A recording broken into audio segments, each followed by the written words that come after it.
Buenas noches, mi nombre es Aura Cárdenas, residente de Medicina Crítica y Cuidados Intensivos, y para la noche de hoy tenemos el tema correspondiente a la sepsis gestacional. Y quiero iniciar esta charla recalcando la tasa de mortalidad materna en Colombia.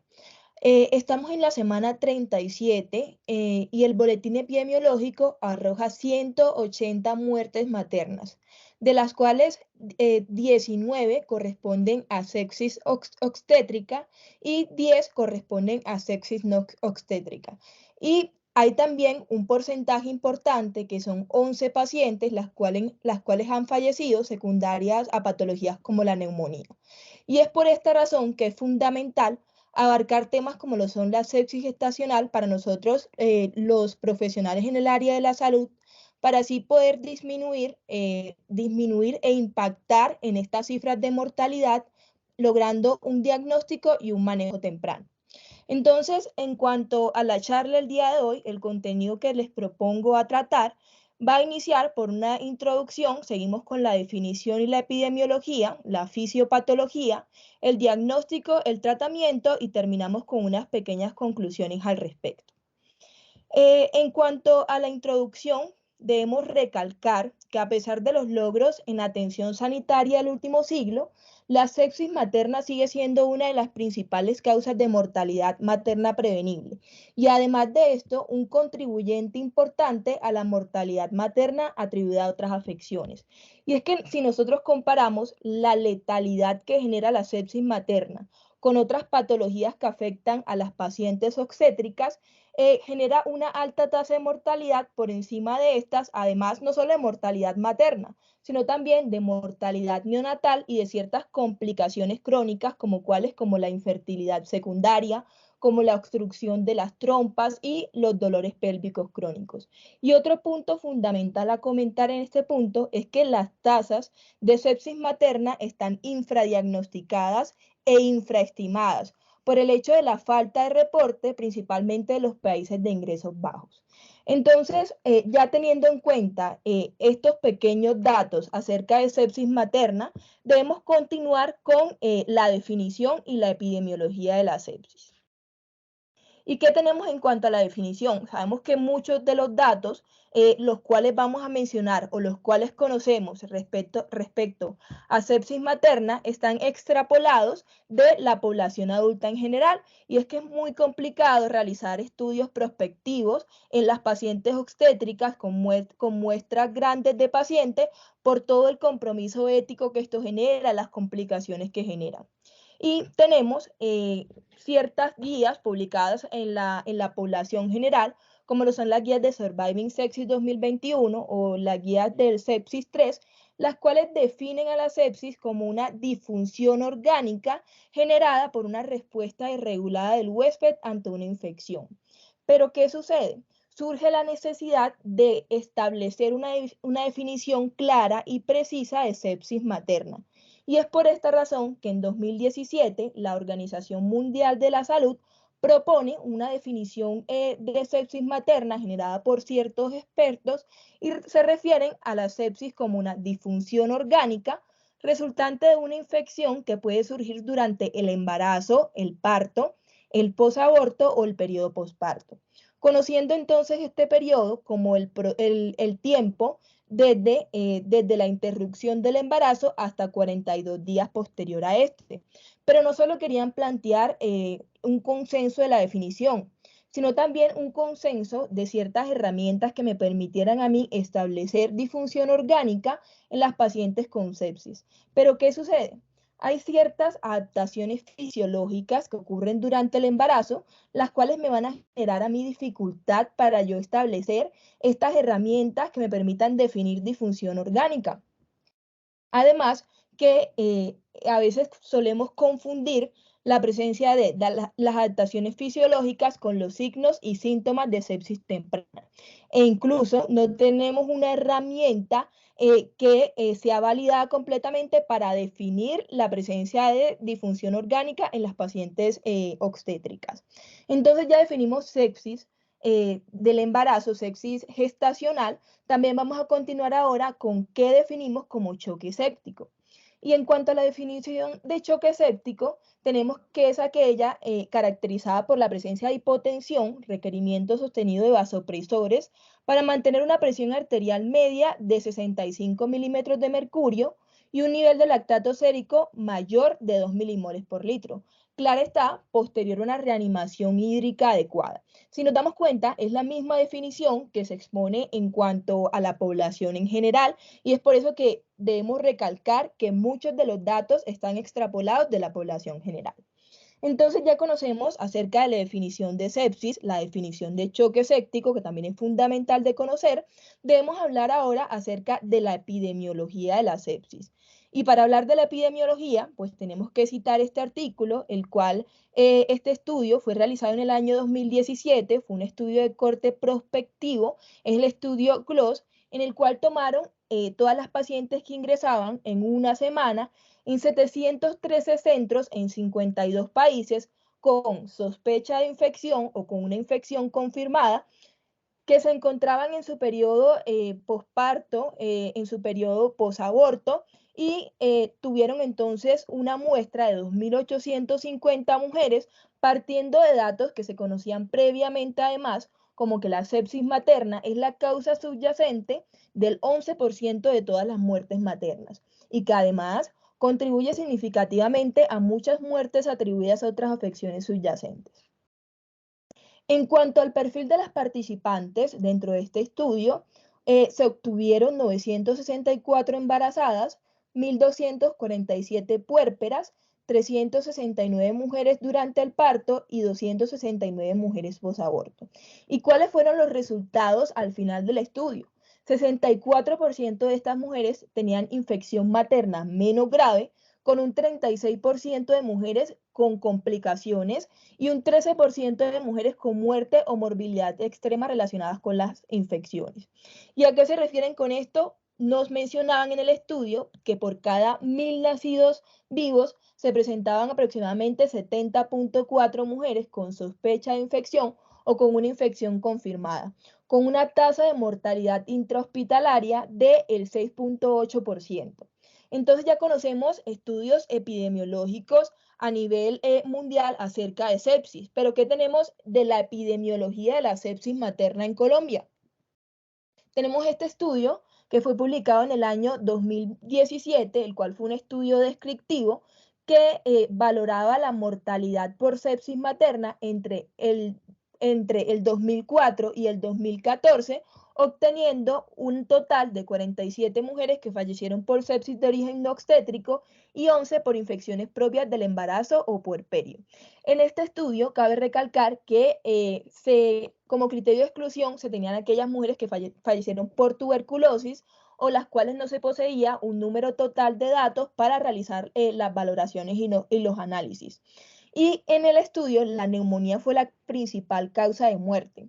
Y cabe recalcar en este punto, observamos entonces que fue entre el 2004 y 2014 que se hizo el análisis de estas pacientes y que aproximadamente hacia el año 2009 tuvimos la presencia de H1N1 y por esta razón también fue una cifra importante en la inclusión de la causa de neumonía como la generadora de mortalidad en estas pacientes. Y los principales factores que influyeron en el desenlace fueron entonces las demoras en identificar el síndrome, en iniciar los antibióticos y asumir el manejo en niveles con baja capacidad resolutiva. Entonces, ya sabemos los estudios más que todo realizados de epidemiología en Colombia y lo que mencioné al inicio de la charla y que quiero que tengamos presente de aquí en adelante y es la tasa de mortalidad tan elevada que llevamos a este momento en Colombia. Generadoras de sepsis obstétrica tenemos entonces 19 casos y sepsis no obstétrica 10 casos. Entonces, de aquí en adelante nos proponemos todos a intentar impactar en disminuir estas cifras de mortalidad, al menos secundarias a sepsis, pues que es la charla que nos compete el día de hoy. Y otro punto fundamental van a ser los efectos de la fisiología en el embarazo. Y es que sabemos que hay ciertas modificaciones tanto en la fisiología como en la inmunología en la paciente embarazada.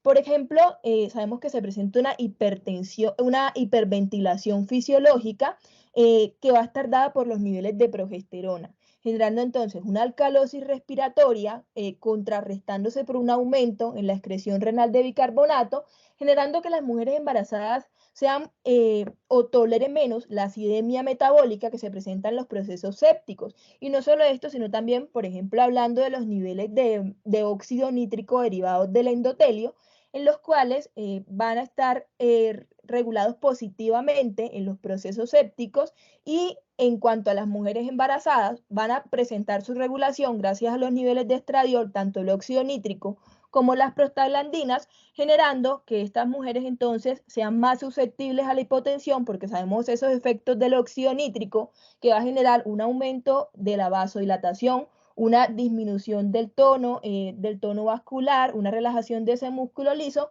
generando que estas mujeres sean más susceptibles a la hipotensión abrupta, posterior disfunción orgánica y la presencia pues de sepsis.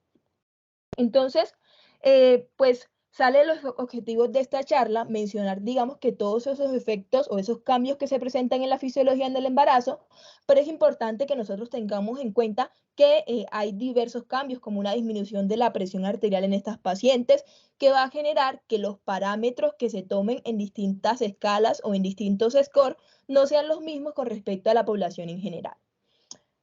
Hablando de la fisiopatología de la sepsis, sabemos que la fisiopatología es algo complejo. ¿Por qué? Porque incluye la interacción de diferentes vías biológicas, y partiendo entonces de esto tenemos que hay un ingreso del patógeno, ya sea por el epitelio o por la barrera mucosa, el cual va a ser identificado por las células de la respuesta inmune innata, ya sean los neutrófilos, los monocitos, y que los patógenos van a conservar una estructura que conocemos como los patrones moleculares asociados a patógenos, los cuales van a ser reconocidos por los receptores de reconocimiento de patógenos, hablando entonces específicamente de las bacterias gram negativas por los Toll-like receptor tipo 4, los cuales al interaccionar con esas bacterias gram negativas, con esos patógenos, van a generar una transcripción de genes intracelulares, una activación del NF-kappa beta, con la posterior producción de citoquinas proinflamatorias. Y no solo las citoquinas proinflamatorias, sino que también se va a generar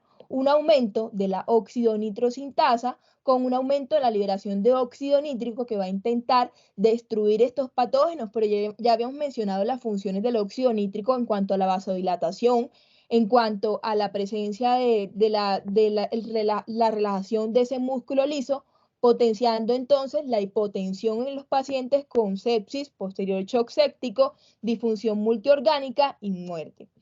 Entonces, en cuanto a la respuesta de los neutrófilos, sabemos que van a intentar destruir estos patógenos, ya sea por degradación enzimática o por fagocitosis. Y en este proceso se van a liberar los DAMPs, que son los patrones moleculares asociados a daño, las proteínas de shock térmico, las proteínas de movilización tipo 1, que también van a generar una atracción de las diversas células hacia el sitio de la infección que se está presentando. Y hablando de la respuesta inmune adaptativa, va a estar dada principalmente por la respuesta de las células T, ya sea por la respuesta citotóxica CD8 o por la respuesta CD4, con la producción de citoquinas antiinflamatorias. Entonces, ¿qué vamos a tener? Producción de interleuquina 10, producción de interleuquina 4, que va a intentar contrarrestar esta respuesta proinflamatoria que se está presentando. Y en cuanto a la respuesta de los linfocitos B, por la producción de anticuerpos, los cuales van a generar, van a oxonizar y posterior destrucción de los patógenos. Y sabemos que los patógenos también van a interactuar en cuanto al sistema del complemento, que gracias a la C5A va a generar una activación de la cascada de coagulación, con la presencia entonces de coagulación intravascular diseminada en el peor de los casos y la muerte de estos pacientes. Hablando entonces de la fisiopatología de la sepsis, tenemos también la fisiopatología del shock séptico, que va a ser más que todo una respuesta potenciada, una respuesta desregulada que continúa presentándose. Entonces vamos a tener esa interacción entre todos estos patógenos, patrones moleculares asociados a patógenos, con el receptor de reconocimiento de patógenos, generando así la liberación de citoquinas de óxido nítrico con la posterior vasodilatación, la liberación de los DANs y la afectación entonces de los cardiomiocitos, generando muerte de estos cardiomiocitos y no solo la muerte de los cardiomiocitos, sino también un efecto irreversible con la posterior disfunción multiorgánica y muerte de nuestros pacientes. Entonces, ya definiendo la fisiopatología, también es importante que mencionemos cuáles son esos factores de riesgo asociados con la sepsis materna.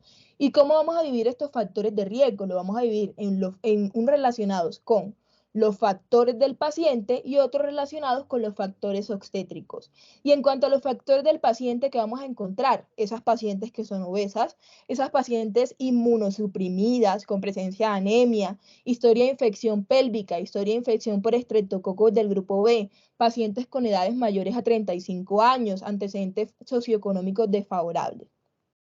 Y en cuanto a los factores obstétricos, ya sean los partos, la presencia de cesáreas, productos retenidos de la concepción, ruptura prematura de membrana, gestación múltiple, cerclaje cervical, amniocentesis u otros procedimientos invasivos que estén relacionados pues con la paciente, que van a aumentar ese riesgo asociado a sepsis. Entonces, ya sabemos un poco acerca de la epidemiología, de la definición de esos factores de riesgo. Es importante que conozcamos cuáles son las causas generadoras de la sepsis, cuáles van a ser esas principales causas, y no solo las principales causas, sino también cuáles van a ser esos microorganismos relacionados con la presencia de sepsis en las maternas.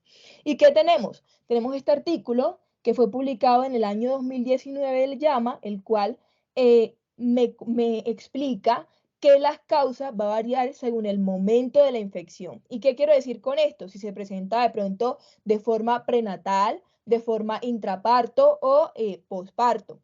En el artículo me hablan de una etiología genitourinaria aproximadamente en un 44%, seguido de una etiología desconocida en un 21%, respiratoria 16%, si hay gastrointestinal, tejidos blandos u otras. Y que la sepsis asociada con coriamnionitis es más probable que se presente durante el parto. Y en cuanto a las infecciones respiratorias, se van a distribuir por igual durante el embarazo y el posparto. Entonces, además de esta separación que yo tengo en cuanto a la etiología, ya sea anteparto o posparto, también va a tener unas causas que van a ser de origen obstétrico o de origen no obstétrico.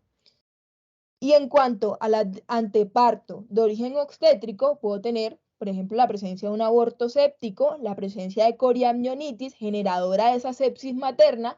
Y en cuanto al posparto, tenemos la endometritis, la infección de la herida, y las no obstétricas infectan tanto anteparto como posparto, la presencia de infecciones del tracto urinario, la presencia de neumonía o la presencia de alteraciones a nivel gastrointestinal, que también es una importante causa de sepsis y no debemos dejar o descartar.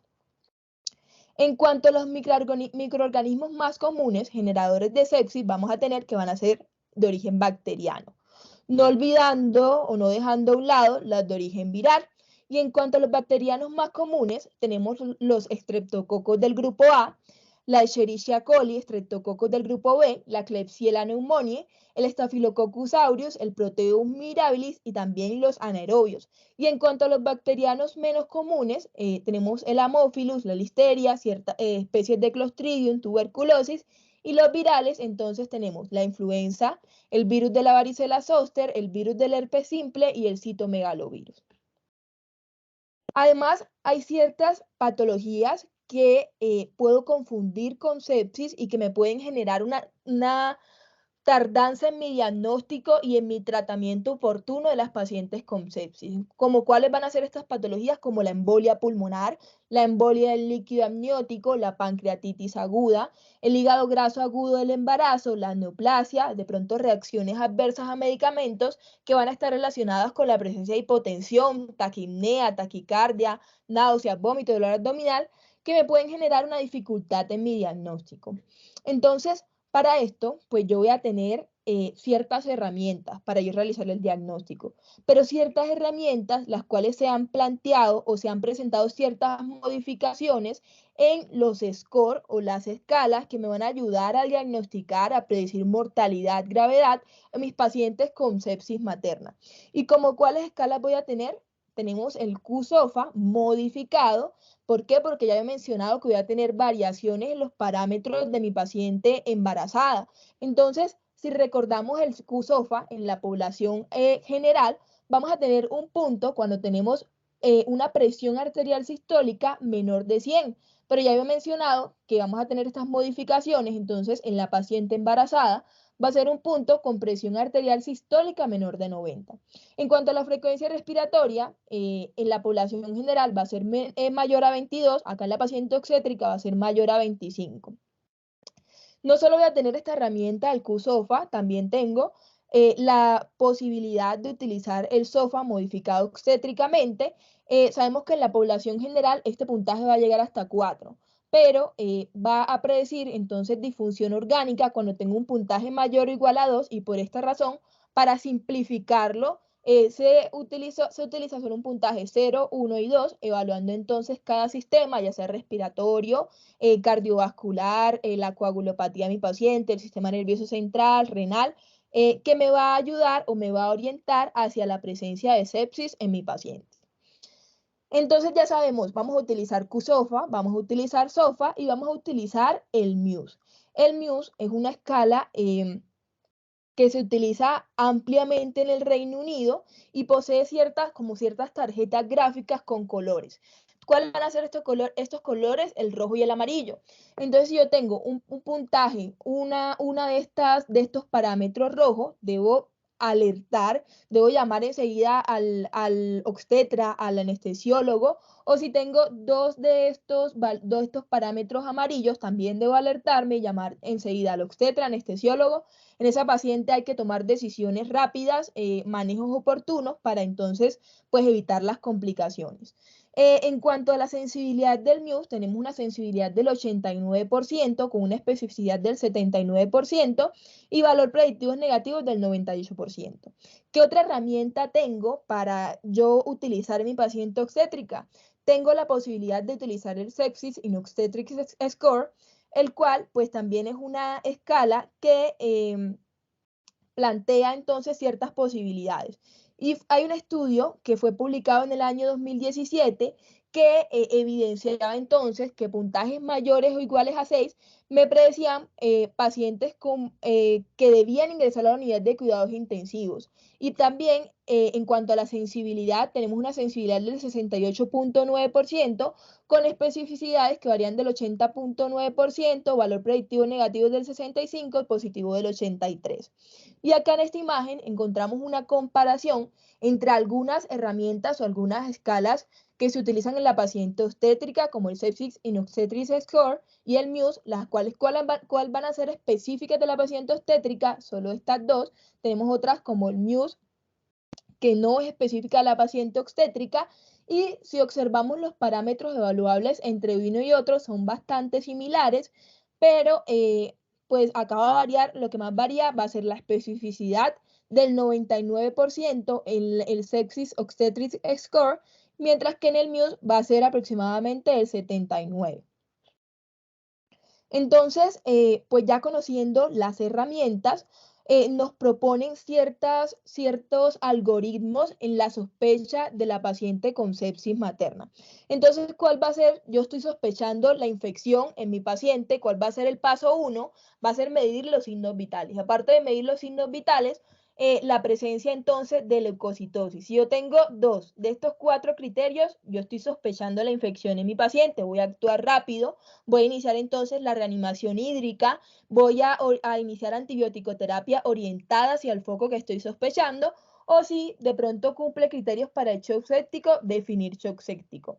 Posterior a esto, ¿cuál va a ser el siguiente paso?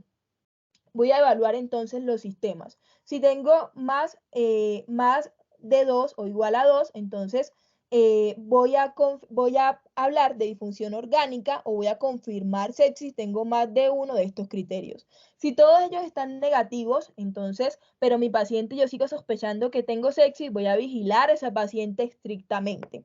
En cuanto a la elevación del lactato, esto es uno de los puntos más controversiales, y es que hay ciertos metaanálisis que nos exponen una elevación del lactato en las pacientes durante el trabajo de parto. Sin embargo, son valores que no van por encima de 4, pero sí pueden estar por encima de 2, que es lo evaluado, por ejemplo, en las pacientes con shock séptico que tienen lactato mayor a 2 persistentemente.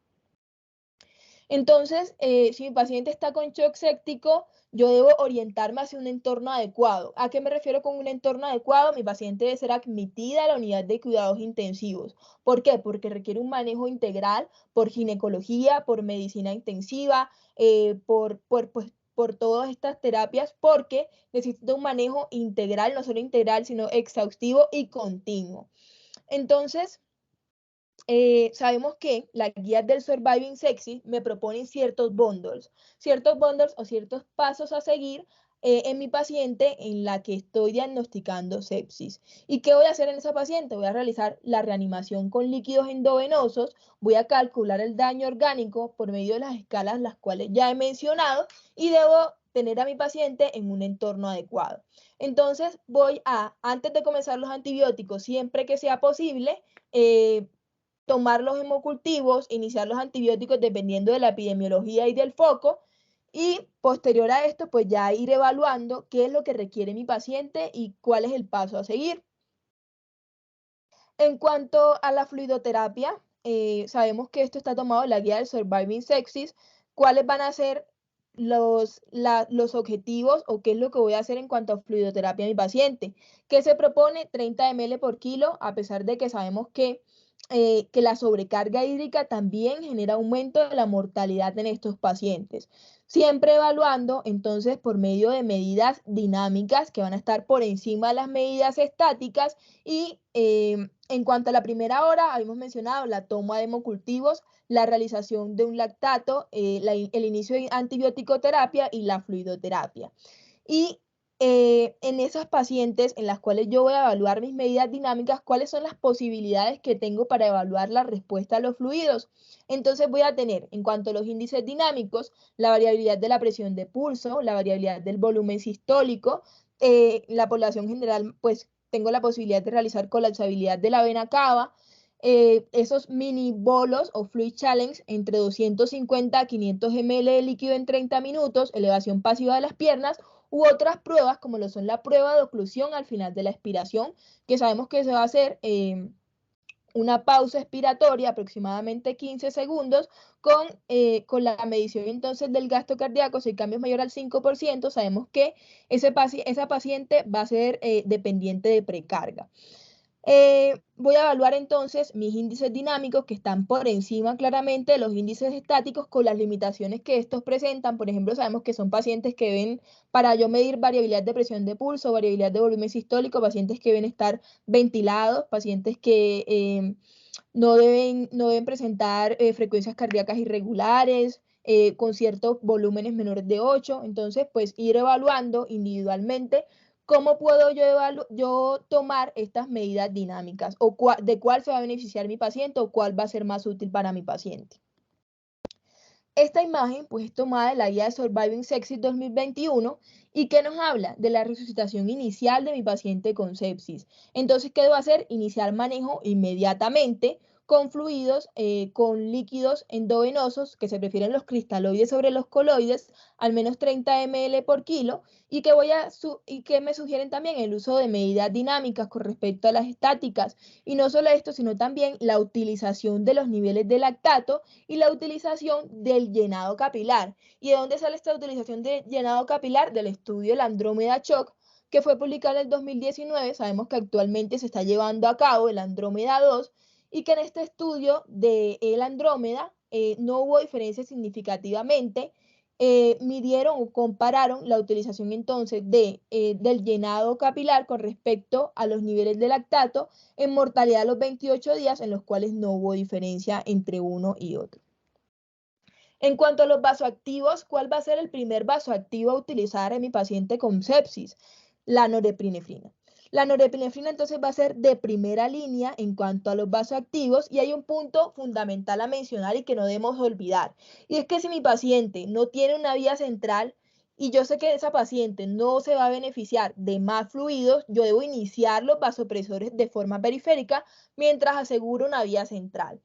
Si tengo dosis de la norepinefrina por encima de 0.25 microgramos por kilo, entonces, ¿qué voy a hacer? Voy a iniciar un segundo vasopresor.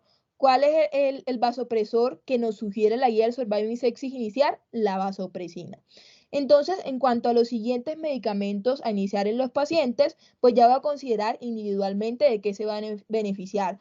Dobutamina, epinefrina, evaluando claramente las necesidades del paciente.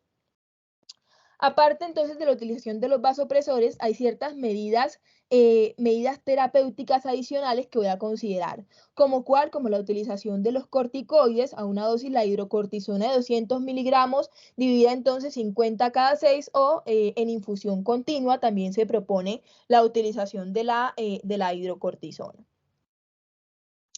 Y en las consideraciones de tratamiento, ¿qué voy a hacer? Sabemos que la mayoría de las instituciones, hablando por lo menos de tercer y cuarto nivel, que es donde yo debo tratar a mi paciente con sepsis materna, tienen sus guías de antibióticos. Nos debemos apoyar en los especialistas en infectología y también ciertas consideraciones como si mi paciente sigue embarazada o si ya mi paciente no está embarazada, que me amplía la posibilidad de los antibióticos. En cuanto a los pacientes con neumonía que puedo utilizar, penicilina, cefalosporinas y macrólidos se consideran seguros durante el embarazo. Aquellas pacientes con endometritis, aminoglucósidos más clindamicina, las pielonefritis, las opciones de tratamiento más utilizadas son las cefalosporinas o las penicilinas, más aminoglicósidos, e incluso también nos hablan en cuanto a las apendicitis, la utilización de cefalosporinas de segunda generación, más clindamicina o metronidazol. En cuanto a las medidas conductuales para la prevención de infección materna y sepsis que se proponen, la educación. Más que todo, educar a este paciente, educar a la pareja del paciente para disminuir entonces los riesgos o las posibilidades de ciertas infecciones. Y además, información a mujeres y parejas sobre la oportunidad de evitar viajar a zonas de alto riesgo infeccioso, higiene personal adecuado y lavado frecuente de manos, adopción de precauciones asépticas en caso de traumatismo perineal, la corrección del sobrepeso y la obesidad del embarazo, que ya sabemos que constituye a uno de los principales factores de riesgo asociados con el paciente, prevención o tratamiento de la anemia. Y en este artículo, pues que fue publicado por la Sociedad Materno-Fetal, me hablan acerca de si existen terapias adicionales que puedan beneficiar a una paciente embarazada o en posparto con shock séptico. Entonces ya hablamos de una de las primeras recomendaciones que nos proponen, que es grado B, que va a ser la utilización de corticosteroides intravenosos.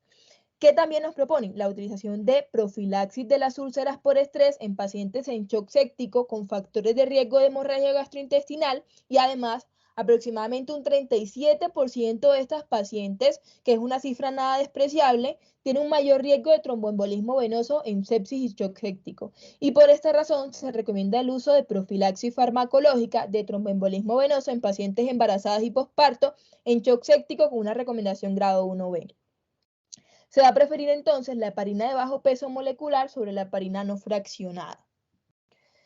Y en cuanto a la utilización de los biomarcadores, ¿cuáles son los biomarcadores que se utilizan en las pacientes con sepsis y shock séptico?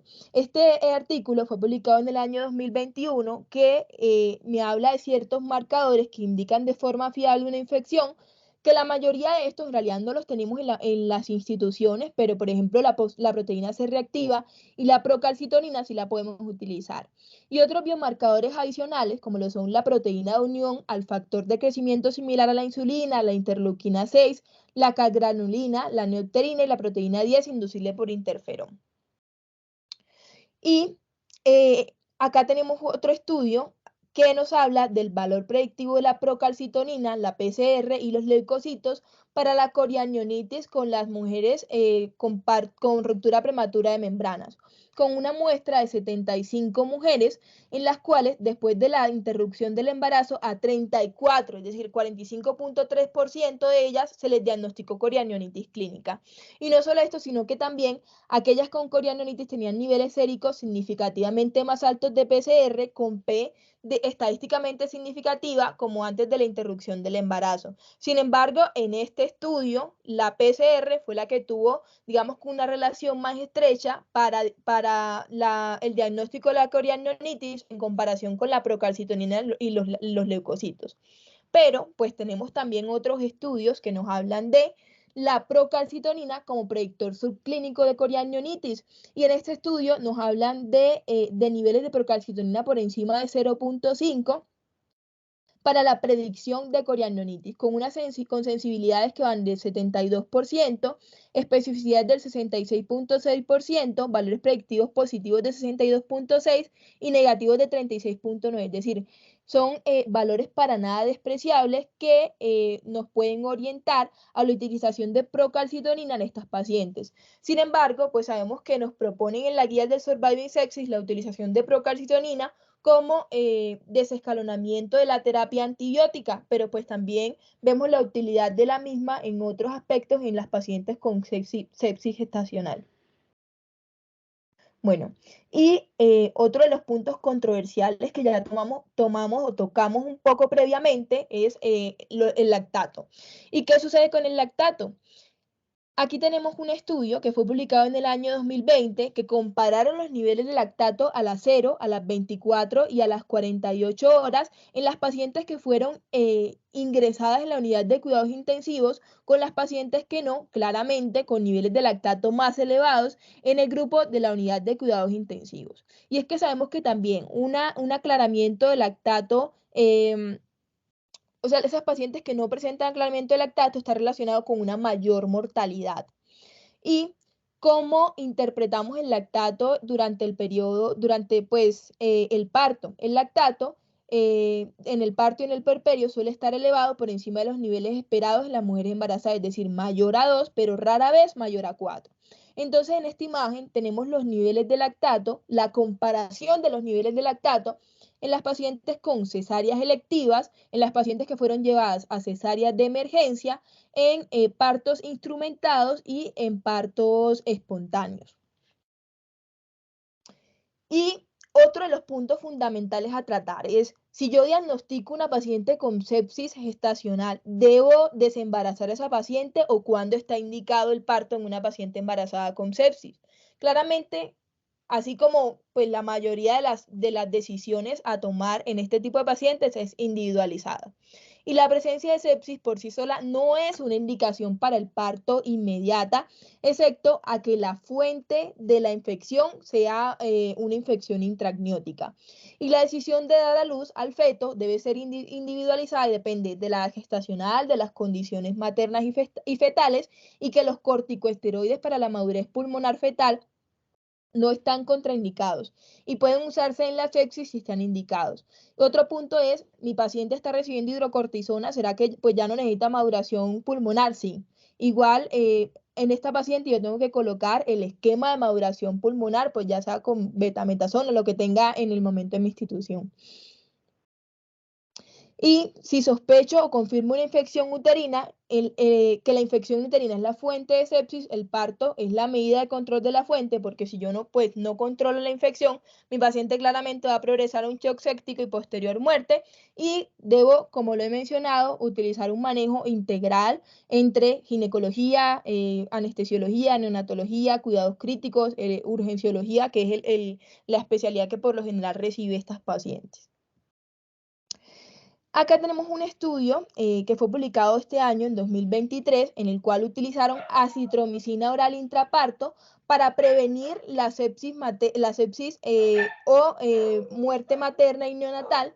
¿Y qué utilizaron en este estudio? Las mujeres en trabajo de parto con mayor o igual a 28 semanas de gestación, con un feto vivo y parto vaginal planificado, utilizaron dosis oral única de 2 gramos de acitromicina o un placebo idéntico. ¿Y cuáles fueron los dos outcomes primarios del estudio? Un compuesto de muerte materna o sepsis y un compuesto de muerte fetal o muerte neonatal o sepsis. Y en cuanto al resultado primario materno, 1.6% frente a 2.4%. En cuanto a los riesgos de sepsis, fueron menores en el grupo de la acitromicina con valores de P significativas menores de 0.05. Pero en cuanto a los resultados neonatales no hubo diferencias entre un grupo y otro. Bueno, y otro de los puntos fundamentales a mencionar es la utilización de ECMO en las pacientes con sepsis.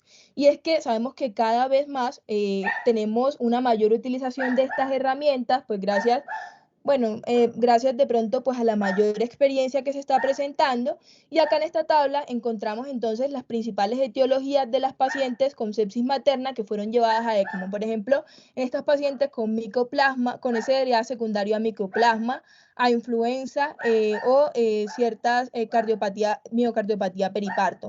Y en los resultados se obtuvieron resultados maternos que todas las pacientes permanecieron vivas y la mayoría de los fetos con días en ECMO que varían entre 4 y 6.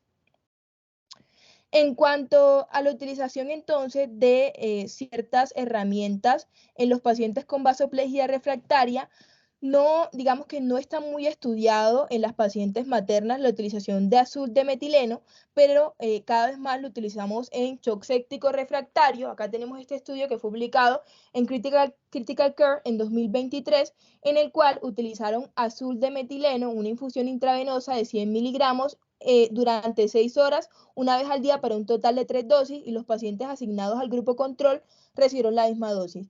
¿Y qué querían mirar ellos? Discontinuación de los vasopresores. Comparamos entonces el grupo del azul de metileno, que es esta línea azul, con respecto al grupo placebo, si vemos como una descontinuación del vasopresor más alto en el grupo del azul de metileno con respecto al grupo placebo. Y bueno, en cuanto a la utilización, hay otras escalas o otros scores que se han utilizado, pero en las pacientes con sepsis materna, sin embargo, tampoco poseen validación porque, como lo hemos mencionado, es un poco complicado realizar validaciones, estudios prospectivos en estas pacientes. En cuanto a la sospecha de sepsis, acá tenemos como un resumen de qué voy a hacer con mi paciente, todos los pasos. Entonces, dentro de la primera hora voy a obtener cultivos y lactato sérico, voy a administrar entonces antibióticos de amplio espectro, voy a iniciar la fluidoterapia, ya sabemos 30 ml por kilo, siempre valorando la respuesta al volumen del paciente, y voy a guiar la resucitación por las medidas dinámicas con respecto a las medidas estáticas. Voy a iniciar la norepinefrina si tengo entonces presiones arteriales medias menor de 65, y a iniciar bajas dosis de esteroides en shock refractario. Cuando ya tengo norepinefrina o necesidad de utilizar un segundo vasopresor, voy a intentar controlar la fuente de sepsis y a considerar la monitorización fetal después de una viabilidad fetal, la utilización entonces de los corticosteroides para la moderación pulmonar, y considerar entonces la utilización de profilaxis con heparinas de bajo peso molecular, evitar hiperglicemias por encima de 180. Más que todo, pues aquí se resume qué es lo que voy a hacer con esa paciente, siempre individualizando, siempre tomando decisiones guiadas por mis medidas dinámicas. Y en cuanto a las principales conclusiones de la charla, tenemos entonces que el tratamiento durante el embarazo debe seguir los mismos principios básicos que en la población no embarazada, que el reconocimiento temprano, la fluidoterapia, los antibióticos de amplio espectro oportunos y el control de la fuente, y además que necesito un apoyo integral continuo para las sobrevivientes de sepsis, porque siempre se nos olvida esos síndromes post-UCI o esos síndromes post-sepsis de mi paciente, y que no solo para ellas, sino también para sus familias, porque son pacientes que a veces se va a alterar su funcionalidad, se va a alterar la forma en la que se van a desenvolver en la sociedad. Muchas gracias, atenta a sus comentarios.